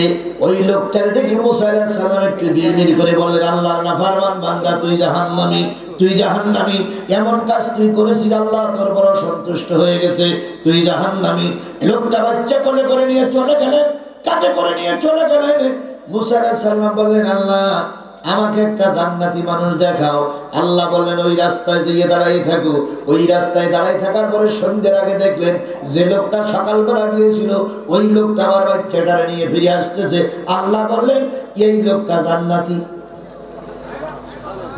মুসা আলাইহিস সালাম বলছে, আল্লাহ সব ঠিক আছে তো? আল্লাহ বলছিস কেন? সকালবেলা বলে জাহান্নামী, এখন বলছে জান্নাতি। অনেকেই বলে তোমার বয়স হয়ে গেছে, তো সব ঠিক আছে তো? আল্লাহ কাছে সব ঠিক আছে। লোকটি জিজ্ঞেস, মুসা আলাইহিস সালাম জিজ্ঞেস করেন, আল্লাহ কিভাবে ঠিক দেখলো? আল্লাহ বললেন, মুসা রে, সকালবেলায় ওই লোকটি যখন গিয়েছিল তখন ও ছিল আমার কাছে নাফরমান বান্দা। কিছু দূর যাওয়ার পরে কাঁধে যে বাচ্চাটা, সেই বাচ্চাটা জিজ্ঞেস করলেন, আব্বু মাঠে যে বড় একটা পশু দাঁড়াই আছে, বড় একটা প্রাণী দাঁড়াই আছে, ওই প্রাণীটার নাম কি? ওটার নাম উট। ওই উট কে তৈরি? না, ওই উট কি বড়? ওর সেইতে বড় আর কি পৃথিবীতে কিছু আছে? তখন ওই লোকটি বললেন, ওর সেইতে বড় ওই পাহাড়। পাহাড়ের সেইতে বড় কি? লোকটি বলেন, পাহাড়ের চাইতে বড় আকাশ, আকাশের পাহাড়ের চাইতে বড় নদী, নদীর চাইতে বড় আকাশ, আকাশের চাইতে বড় কি? তখন ওই লোকটি বললেন, আকাশের চাইতে বড় আমার রবের ক্ষমা। আকাশের চাইতে বড় আমার রবের ক্ষমা নয়? জোরে বলেন, ক্ষমা নয়? বিশ্বাস করুন, যদি আল্লাহ ক্ষমা না করে আপনার আমার ইবাদত দিয়ে আমি জান্নাতে যেতে পারবো না। কার রহমত ছাড়া? জোরে বলেন, কার রহমত ছাড়া? যেই ব্যক্তি বললেন আকাশের চাইতে চাঁদ বড়, কি বলে? এই উটির চাইতে পাহাড় বড়, পাহাড়ের চাইতে আকাশ বড়, আকাশের চাইতে নদী বড়, নদীর চাইতে ওই আকাশ বড়, আকাশের চাইতে আল্লাহর ক্ষমা বড়। ওই ব্যক্তি যখন আমার কাছে ক্ষমা চেয়েছে এত বড় বুক ভরা আশা নিয়ে, ও মুসা, আমি কি সেই লোকটারে ক্ষমা না করে দিয়ে থাকতে পারি? ওই লোকটা অন্তর দিয়ে আমাকে যখনই আল্লাহ বলে ডেকেছে, আমি ওর জীবনের সব গুনাহগুলো মাফ করে দিয়েছি। এখানে যতগুলো মানুষ আছে গুনাহ নেই, এইরকম তিনজন লোক হাত তোলেন তো। যে হুজুর আমার আমল নামায় কোনো গুনাহ নেই, আছে না? এই কথা বলেন, আছে না? তাহলে আজকে এই মাহফিলে কার কাছে ক্ষমা চাইব? আরো জোরে বলেন, কার কাছে ক্ষমা চাইব? আস্তাগফিরুল্লাহ, আস্তাগফিরুল্লাহ একবারও যদি নাও বলেন, অন্যায় কাজ করতেছেন, অন্যায় কাজ করলেন না, ওটাই হয়ে গেল তওবা। আর আপনি অন্যায় কাজ করতেই আছেন, আর নামাজের পরে বলতেছেন আস্তাগফিরুল্লাহ, আস্তাগফিরুল্লাহ, আস্তাগফিরুল্লাহ, আবার অন্যায় কাজ করেও যাচ্ছ, ওই আস্তাগফিরুল্লাহর এক ফোঁটাও দাম না। সুদ জন্মের খাওয়া খায়, আর নামাজের পরেই আস্তাগফিরুল্লাহ, আস্তাগফিরুল্লাহ। কেন আস্তাগফিরুল্লাহ? তুমি অন্যায় কাজ বাদ দাও, ওটাই তোমার তওবা। অন্যায় কাজ হরহামেশা করে যাচ্ছে, শুধু বলছে আস্তাগফিরুল্লাহ, আস্তাগফিরুল্লাহ, আল্লাহর সঙ্গে ফাজলামি করো, তাই না? আমার ভাইরা, হযরত ওমরের জামানা, কার জামানা? ওমরের জামানায় পৃথিবীর মানুষ যত শান্তিতে ছিলেন, অন্য কোন জামানায় আর রাসূলের পর আর কারোর জামানায় শান্তিতে ছিল না। হযরত ওমর ফারুক রাদিয়াল্লাহু তাআলা সবাই যখন ঘুমিয়ে পড়তেন, রাতের অন্ধকারে তিনি ঘোড়ায় চড়ে চড়ে ঘুরে ঘুরে দেখতেন, আর দেখতেন কার ঘরে খাবার নাই, কার পরনের কাপড় নাই, কেউ অশান্তিতে আছে। হঠাৎ করে হযরত ওমর দেখলেন, হঠাৎ করে হযরত ওমর দেখলেন, হঠাৎ করে হযরত ওমর দেখলেন একটা ঘরে টিম টিম টিম টিম করে আলো জ্বলতেছে। হযরত ওমর ঘোড়ার থেকে নামলেন, আস্তে করে বাড়ি গেলেন, যাইয়া দেখে বুড়ি আর বুড়ির একটা মেয়ে দুই মাইফে গল্প করতেছে, মার সায় গল্প করতেছে। মা বলতেছে, মেয়ের কতটুক দুধ হলো? কয় দুধ হইছে এক সেরের একটু কম। এইবার বুড়ি বলতেছে, একটু পানি মিশাইয়ে ওইটাই এক সের বানা। মেয়ে তখন বলতেছে, মা তুমি কি শোনোনি ওমরের ঘোষণা কয় কি? কয় দুটি পানি মিশাইলে ভেজাল করলে ওমর শাস্তি দেবে। কয় তোর ওমর কোন জায়গায় বসে আছে তার ঠিক নেই। এখন তুই নিশা ওমর দেখতে পারতেছে না।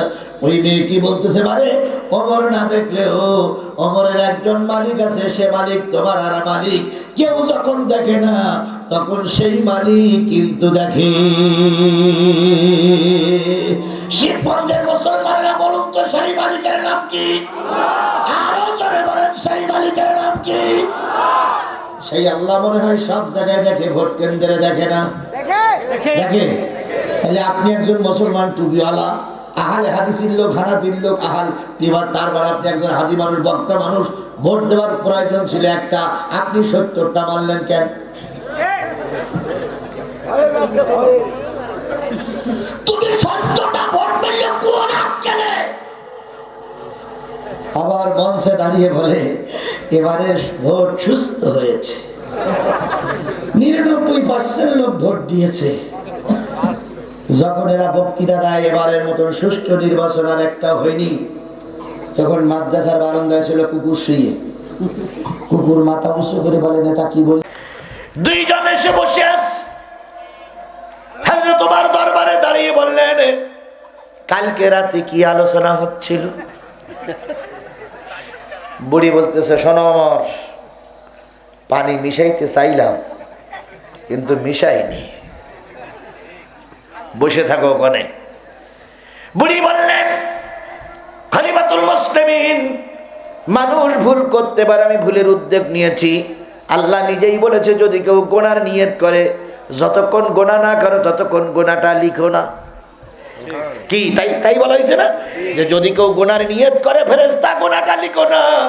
গোনা হয়ে গেল, আল্লাহ একটু অপেক্ষায় করে বান্দা আবার তওবা করে ফিরে আসে কিনা। যখন দেখার মতো হবে না তখন আল্লাহ কয় লিখে দাও। আর যদি কোনো ব্যক্তি একটা ভালো কাজ করার নিয়ত করে, আল্লাহ কয় ওর 10টা নেকি লিখে দাও। ফেরেশতারা বলে আল্লাহ এখনো তো নেকির কাজ করিনি, কয় নেকির কাজ করার নিয়ত করেছে, নেকি লেখো। আর ওই ব্যক্তি যদি নেকির কাজ করে ওর আমলনামায় 100 সওয়াব লেখা হয়, হয়তো কম বেশি হতে পারে। বুড়ি বলতেছে আমি তো মিশাইতে চাইছিলাম, মিশাইনি। ওমর বলতেছে কি বলতে চাও? কয় ওমর, যদি আমার এই মিশাইতে চাওয়াটা অন্যায় হয়ে থাকে আমাকে আল্লাহর রাস্তায় মাফ করে দাও। আর আমি আজকে থেকে তওবা করছি, এরাম নিয়ে তার জীবনেও। ওমর বললেন বুড়ি তুমি চলে যাও। মেয়েটারে বসাই রেখেছে। মেয়ে বলতেছে খলিফাতুল মুসলিমিন আমার, কয় চুপ করে বসে থাকো। মেয়ে বলতেছে যে ব্যক্তি দুধে পানি মিশাইতে চাইলো তার কিছু হইল না, আর আমার বলতে বসে থাকো, এ কি মেনে নেওয়া যায়? খানিকক্ষণ পরে মেয়ে দাঁড়াই বলতেছে ওমর, মুসলমানদের খলিফা হইছে বলে রাষ্ট্র কিনে নেওনি, বাঘের বাচ্চাদের কথা এরকমই হয়। মুসলমানদের খলিফা হইছে বলে রাজপ্রাসাদ কিনে নেওনি। আমার মা পানি মিশাইতে চাইলো, আমি জিহাদ করলাম, আর আমার মাছ ছুটি দিলে, আর আমার তুমি বসাই রেখে চাও। তোমার ক্ষমতা আছে বলে অনেক কিছু করতে চাও, কিয়ামতের দিন আমি তোমার দরবার, তোমার বিরুদ্ধে রসুলের কাছে, আল্লাহর কাছে নালিশ করব। মেয়েটি বলতে নালিশ তুই করবি এটা আমিও জানি। ওমর বলতে নালিশ তুই করবি এটা আমিও জানি, আর একটু দেরি কর। হযরত তোমার ঘরে গেলেন, যেই বলতেছে স্ত্রীকে বলতেছে ছেলের বিয়ের বয়স হয়েছে, অনেক দিন থেকে পাত্রী দেখতেছো, পাত্রী খুঁজে পাও না। আজকে এমন একটা পাত্রী আমার রাজ দরবারে এসে বসে আছে, গোটা পৃথিবী যদি একদিকে রাখা হয় আর তার ঈমান যদি আর একদিকে রাখা হয়, গোটা পৃথিবীর চাইতে এই মেয়েটার ঈমানের জোর বেশি। গোটা পৃথিবী যদি এক দাড়ি পাল্লায় দেওয়া হয় আর এই মেয়েটার ঈমান যদি আর এক দাড়ি পাল্লায় দেওয়া হয়, পৃথিবীর চাইতে মেয়েটার ঈমানের জোর। এই মেয়েটা যদি পুত্রবধূ বানাতে পারি, আমার বিশ্বাস এর বংশ থেকে যত সন্তান আসবে সব হবে আল্লাহর ওলি। হযরত ওমর ওই মেয়েটার সঙ্গে তার নিজের ছেলেকে বিয়ে দিয়েছিলেন। ওই মেয়েটার পেটের থেকে একটা বাচ্চা হয়েছিল, সেই বাচ্চাটা হচ্ছে ওমর ইবনে আব্দুল আজিজ, তার মানে দ্বিতীয় ওমর বলা হয় যাকে। এর নাম ইমাম, এর নাম তওবা। আরেকটু সে সামনে যাব, আরেকটু সে সামনে যাব। হযরত ওমরের কথা বলতেছিলাম। হযরত ওমর রাদিয়াল্লাহু তাআলা রাজ দরবারে ঘোষণা করলেন, কোনো মদ খাইতে পারবে না, মদ খাওয়া যাবে না, মদ খাওয়া হারাম। কে বলেছেন? ইন্নামাল খামরু ওয়াল মাইসির ওয়াল আনসাবু ওয়াল আজলামু রিসসুম মিন আমালিশ শয়তান। নিশ্চয়ই মদ, জুয়া, মূর্তি খেলা, তারপরে লটারি খেলা, এগুলো হলো শয়তানের কাজ, এগুলো করা যাবে না, মদ খাওয়া যাবে না।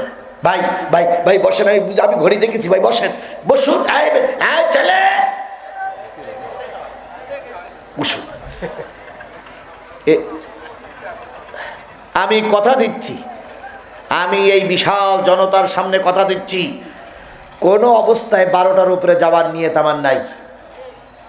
তাহলে আর 15 মিনিট সময় আছে আমার সামনে, 15টা মিনিট একটু ধৈর্য ধারণ করা যাবে না? আমি বলেছি 9টা গুণে যারা গুণান্বিত তারা যাবে জান্নাতে। একটা গুণের কথা বলছি, যদি মনে করেন হুজুর এই 15 মিনিট তাহলে আপনার যাবে, তাহলে আর বাকি গুণ সব কয়টা গুণ বলবো ইনশাআল্লাহ। বাধাই রাখবো না, কারণ বাধাই রেখে যদি আল্লাহ আমার বাঁচাই না রাখে, কিয়ামতের দিনে আপনাদের কাছে আমি দায়ী হব না। আমি একটা কথাও বাধাই রাখবো না, সবটাই বলতে পারি। আমরা একটা দলের সঙ্গে কম বেশি ওঠা বসা করি, ইচ্ছা করলে 2 ঘন্টার কথা 2 মিনিটই বলতে পারি, আবার ইচ্ছা করলে 2 মিনিটের কথা 10 ঘন্টা ধরে বলতে পারি। সুতরাং চিন্তার কোনো কারণ নেই যে মনে করবে যে হুজুর বলবে না।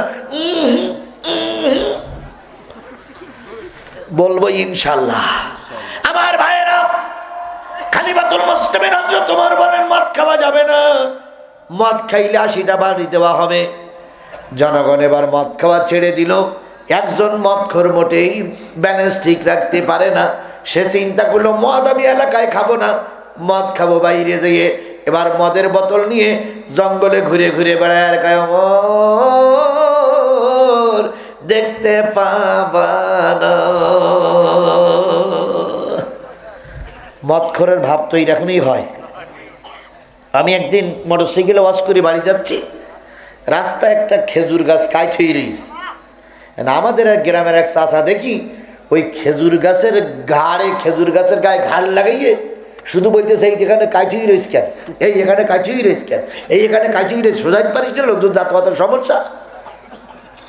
তা আমি যেই বলতে চাচা কি খবর, কয় কেডা? আজিজুল হুজুর। ও আচ্ছা দেখো তো বাবা, এই খেজুর গাছ কাইচুই রয়েছে, আমি এর সোজা করি তাই বাড়ি যাব। তাই বললাম চাচা কোন জায়গাতে আসতেছেন? কয় নলতাতে। চাচার কাছে কোলের কাছে যেই দেখি ভগ ভগাইনে গন্ধ। তার মানে চাচা কি টেনে নিয়েছে? মাল টেনে নিয়েছে। চাচা মাল টেনে খেজুর গাছ কি করতেছে? ও সারা জীবন যদি খেজুর গাছের গায়ে ঘাড় লাগাই ঠেলে তো খেজুর গাছ সোজা হবে? এর নাম হইল মদখোর। মদখোর জঙ্গলে যে মদ খায় আর কয় ওমর পারবা না, পারবা না, তোমার আইন মদিনায়, আমাকে তুমি শায়েস্তা করতে পারবা না। হযরত ওমর গোয়েন্দা বিভাগের দ্বারা সংবাদ পাইলেন এখনো মদ খাওয়া চলছে। কোথায়? জঙ্গলে। হযরত ওমর রাদিয়াল্লাহু তাআলা আনহু গভীর রজনীতে রাষ্ট্রের সকল কাজ ফেলাই রেখে ঘোড়া নিয়ে জঙ্গলে ঘুরে বেড়ায়। ঘুরে বেড়ায় এক জায়গায় গাছের গায়ে ঘোড়া বেঁধে দেখে দূরে একটা আবসা আবসা মানুষ হাঁটাচলা করতেছে। হযরত ওমর চিন্তা করলেন এইটাই মনে হয় মদখোর। আর ওই ব্যক্তি গাছের গায়ে হেলান দিয়ে মদের বোতল নিয়ে গালে ঢালে আর কয় ও দেখতে পাবা না। ওমর আস্তে করে পিছন দিক থেকে যেয়ে ঘাড়ে একখান হাত দিয়ে বলতে, কে? মানান্তা শায়েক। মানান্তা সাহেব বল, আপনি? কয় আমি ওমর। সুবহানাল্লাহ বলবেন না? সুবহানাল্লাহ বলবেন না? যুবক কয় আপনি এখানে? শুনলাম জঙ্গলের ভিতরে কিছু লোক মদ খাচ্ছে, এখন তুমিও খাচ্ছ কিনা তাই দেখার জন্য আসলাম। না না না না না না, আমি ওসব তালে নেই। হযরত ওমর বললেন হাতে কি? কয় হাতে মধু। ওমর বলতেছে মধু তা তুই বাড়ি বুড়ি খাবি জঙ্গলে কেন? কয় বাড়ি অনেক ছেলে মেয়ে আছে তো, সবাই ভাগ দিতে হবে তাই খাচ্ছি এখানে। হযরত ওমর বললেন বোতলটা আমার কাছে দাও, নাম পরিচয় বলো। নাম পরিচয় এন্ট্রি করে হযরত ওমর বললেন কাল সকাল 10টায় দরবারে আসবা, তোমার এই মধুর বোতলে আমি মুখ লাগাই রাখলাম, যদি কালকে প্রমাণিত হয় তোমার এটা মদ নয় মধু, রাষ্ট্রের থেকে তোমার পুরস্কৃত করা হবে। আর যদি এটা মদের বোতল হয় দুইটা শাস্তি তুমি পাবা, এক হচ্ছে মদ খাবার শাস্তি, আর একটা মিথ্যা কথা বলার শাস্তি। আচ্ছা 80 আর 80 160টা বাড়ি যদি একজনের মানুষের ঘাড়ের পরে পড়ে, ওর ইনালিল্লাহ বলার সময় থাকবে? জোরে বলেন থাকবে? আর তাই বোন লোকটি কিভাবে তওবা করলো, মদের বোতল মধু হয়ে গেল। কথাটা বলতে আমার সব মিলে আর 10 মিনিট সময় লাগবে। এই 10টা মিনিট সময় আমি আপনাদের কাছে ভিক্ষা চাচ্ছি। কারা কারা দিতে রাজি আছেন 2 হাত তুলে আল্লাহরে দেখায় দেন। জোরে একটা তাকবীর দেবেন, নারায়ে তাকবীর। আরো জোরে লিল্লাহে তাকবীর। হাত নামান। হযরত ওমর রাদিয়াল্লাহু তাআলা আনহু, ওমর রাদিয়াল্লাহু তাআলা আনহু বললেন, এ যুবক আগামীকাল ময়দানে আসবা, ময়দানে আসলে তোমার বোতল পরীক্ষা করে দেখা হবে তোমার এই বোতলের ভিতরে মদ না মধু। যুবক চিন্তা করলেন আমি তো নির্ভেজাল মদ ঢুকাই রেখেছি, এখন এই মদ আগামীকাল দরবারে যেই প্রমাণিত হবে, প্রমাণিত হওয়ার পর আমাকে 2টা শাস্তি দেবে। 1 নম্বর শাস্তি হচ্ছে মদ খাবার অপরাধ, 2 নম্বর শাস্তি কি বলার অপরাধ? আরো জোরে বলেন কি বলার অপরাধ? ওই যুবক ছিল একজন মদখোর। ওই যুবক ঝর্ণার পানি দিয়ে উজু করে, ঝর্ণার পানি দিয়ে উজু করে যুবক এবার নামাজে দাঁড়িয়ে মালিকের কাছে তওবা করে কাঁদতেছে আর বলতেছে, মালিক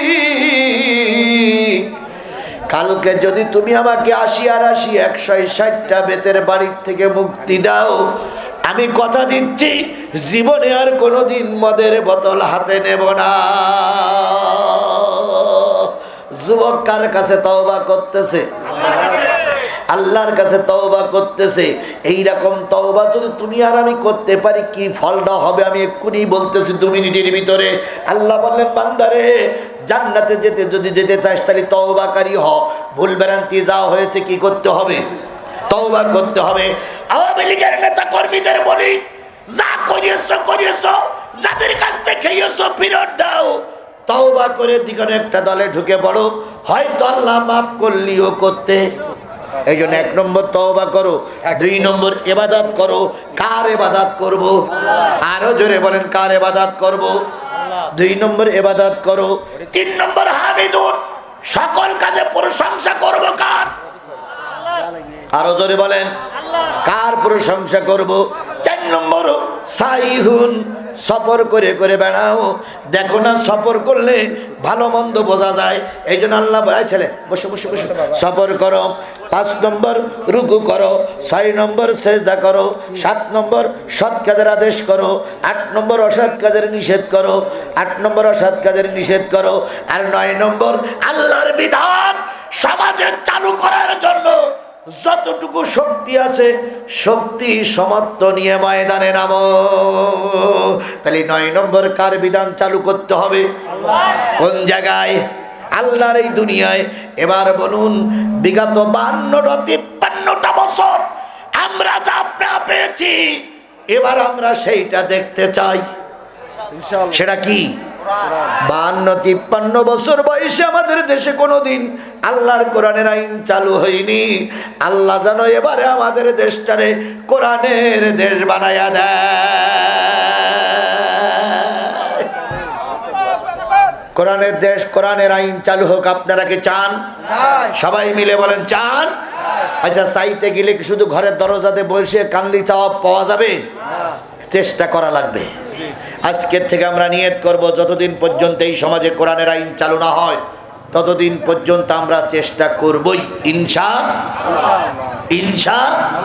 চোর ডাকাত আর খুনিরা পায় রাষ্ট্রপতির ক্ষমা, সৎ মানুষের জন্যে শুধু দুঃখ কষ্ট জমা, সত্য কথা বললে মাগো গুলি করে মারে, বিনা দোষে জেলে আমায় পাঠায় জালিম সরকারে। হযরত ওমর ফারুক রাদিয়াল্লাহু তাআলার পরের দিন বিচার ডাকলেন। লোকটি সকালবেলায় এসে বসে আছে, দরবারে এসে বসে শুধু বলতেছে আল্লাহ আল্লাহ আল্লাহ আল্লাহ আল্লাহ আল্লাহ, আর মনে মনে বলতেছে আল্লাহ এখনই ওমর এই বোতলটা নিয়ে আসবে, আর বোতলের মুখ খুলে দেখবে কি মদ, না মদ, আর আমাকে দুই পক্ষে শাস্তি দেবে। এবার সকাল যখন 10টা বাজলো, অর্ধেক লোকের বিচার শেষ। ওমর বললেন দারোয়ান লাব্বাইকা লাব্বাইক খলিফাতুল মুসলিমিন, কই অমুক নম্বর তক্তার উপরে একটা বোতল আছে, বোতলটা নিয়ে এসো। বোতলটা নিয়ে আসার পর এ আব্দুল্লাহ আল্লাহর বান্দা কই? খলিফাতুল মুসলিমিন আমি হাজির। এই বোতল কি তোমার? জি। এই বোতল কি তোমার? জি। বোতলে কি ছিল? লোকটা কিছুই বলে না। একবার মিথ্যা কথা বলিস, আবার যদি বলে তাহলে মাই ডবল না, কিছুই বলে না। মুখটা খোলো তো দারোয়ান। মুখটা খোলার পর হযরত ওমর বাম হাত দিয়ে ধরে ডান হাতের তালুতে একটু মদ নামক মধু ঢাললেন।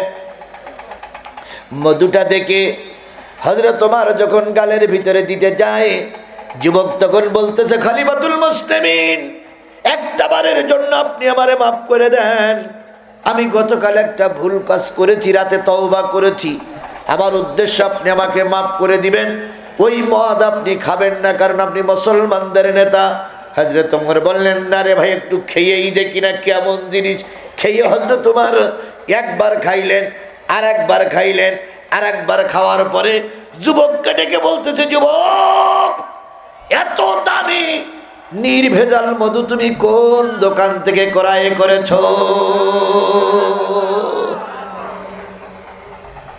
লোকটি বলতেছে খলিফাতুল মুসলিমিন মারির ভয়ে, ইজ্জতের ভয়ে মিথ্যা কথা বলে ফেলেছিলাম, ওটা ছিল মদের বোতল।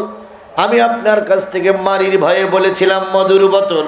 হযরত ওমর বললেন আমার মাথায় তো কোনো বিভ্রান্তি আসি নাই, মাথায় কোনো পাগল হয়ে যায় নাই।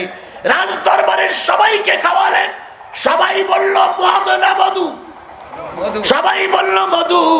যখন সবাই বলল মধু, ওই লোকটা এবার উজু করে 2 রাকাত নামাজে দাঁড়িয়ে মালিকের কাছে কাঁদতেছে, মালিক